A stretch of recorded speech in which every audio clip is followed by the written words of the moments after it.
Hello, my name is Randy Cady, and this is my church. Come on inside, I'd like to share a story with you.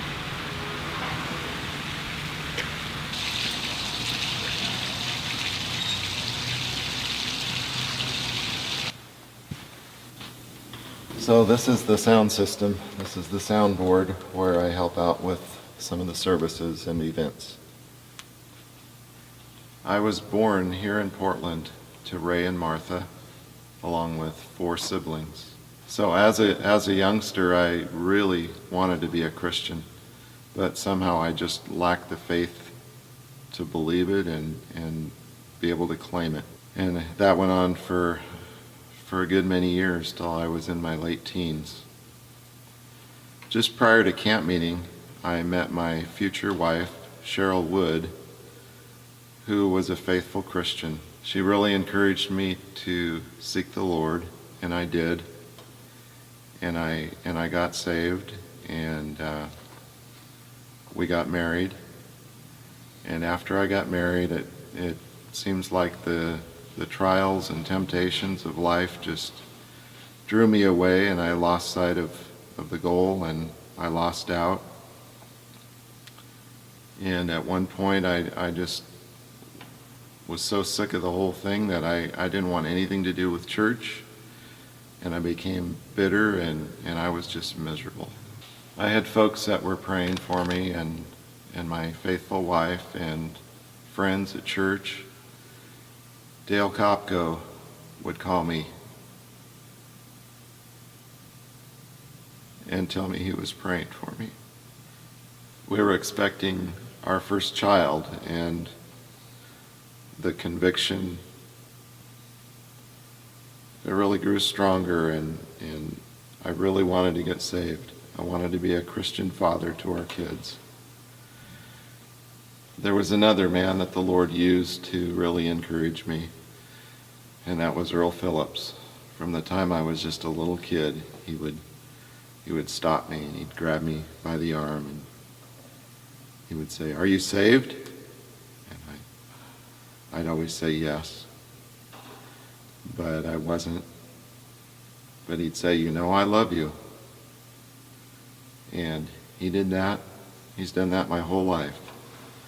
And there were times that was really something the Lord helped to anchor me, to anchor my desire to be in the gospel, was that love that he showed me.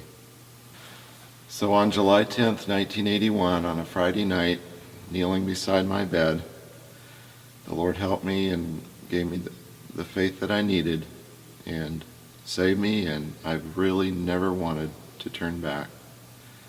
His mercy and pity and grace has kept me on the right road with the desire in my heart to serve him, and I'm so thankful for that.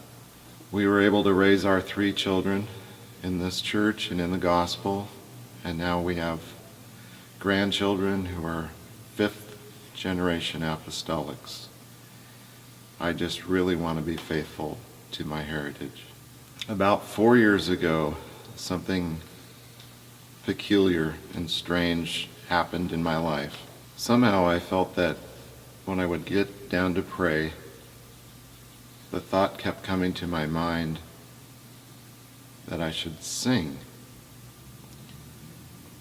Well, this just couldn't be. My dad was an accomplished singer around here for many years, and I thought that if I would have had any talent at all, he would have talked to me about it, but I don't remember him ever talking to me about singing.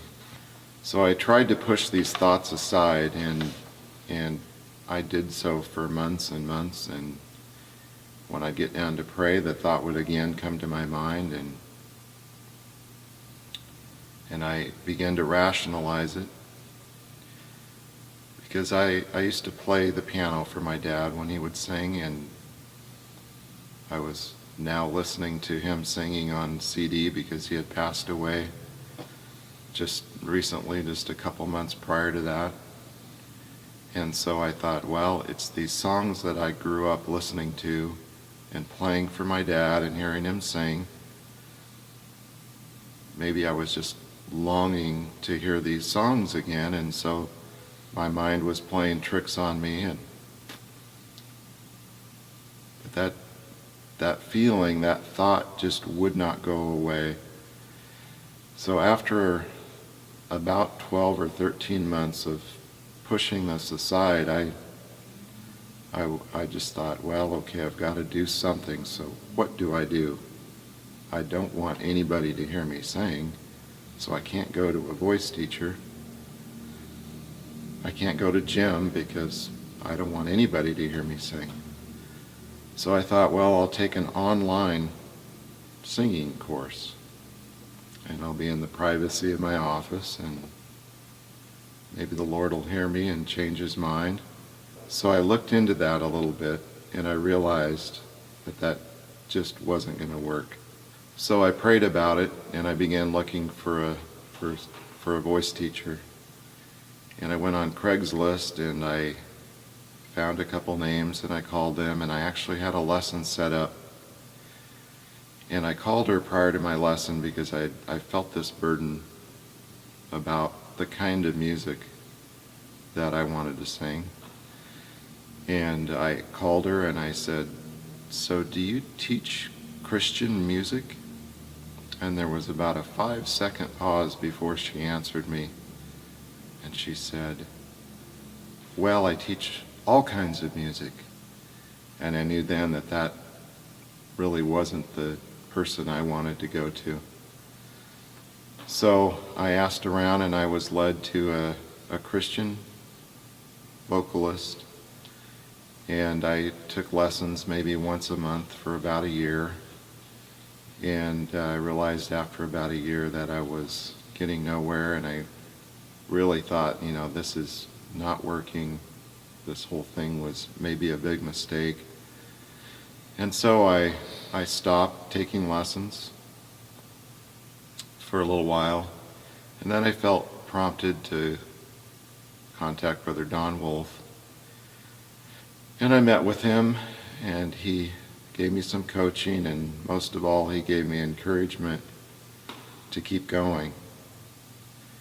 And so at that point, I contacted David Jimerson from Portland State, who was Tyler's voice teacher for a year, and I asked him if he had any openings.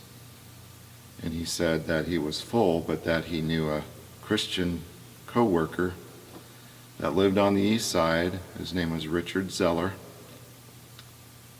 And he said he's teaching at home and I think it'd be a good fit. So I called Richard and I met him at his house, and we sat down and chatted. And he asked me about my history and why, being a grandfather, I wanted to learn how to sing. And I told him about the call that I had gotten, and I was telling him about my dad and his history of singing. And for some reason, I don't know why, well, I know it was the Lord. So I told him about my sister Eileen, who in 2007 had taken Dad to a performance of Rigoletto at the Washington Park Amphitheater. And I told him how that my dad had performed there many years before that particular opera. And so at intermission, she went down and looked up the conductor and talked to him and told her about Dad, and Dad met the performer that was doing Rigoletto. And so after intermission was over, the conductor had my dad stand up and the audience acknowledged him. And at that point, Richard looked at me and he said, well, I've met your father. And I said, what? He said, I was Rigoletto at that performance. So this registered with my spirit, and this was really the confirmation that I needed to know that the Lord was indeed behind this whole idea and this concept. And so I pushed forward, and it's a joy to study with someone who first is a Christian and who also enjoys and is familiar with the songs that I love and the kind and the style of music that I love. I don't think I've ever had a calling like this in my life, especially for something that I knew I could not do. I have a hard time speaking in front of an audience, let alone getting up and opening my mouth in front of a microphone and singing. So it was a decision and a path that I really have been dependent on the Lord to help me with. And He has helped me, and it is unspeakable the fulfillment and the joy that answering this call has brought to me. My deepest and only desire when I sing is that the Spirit that inspired these songs comes through my life when I sing them. To me, these songs, each verse is a sermon all of itself. And I just want to walk close to the Lord and encourage others to make heaven our home.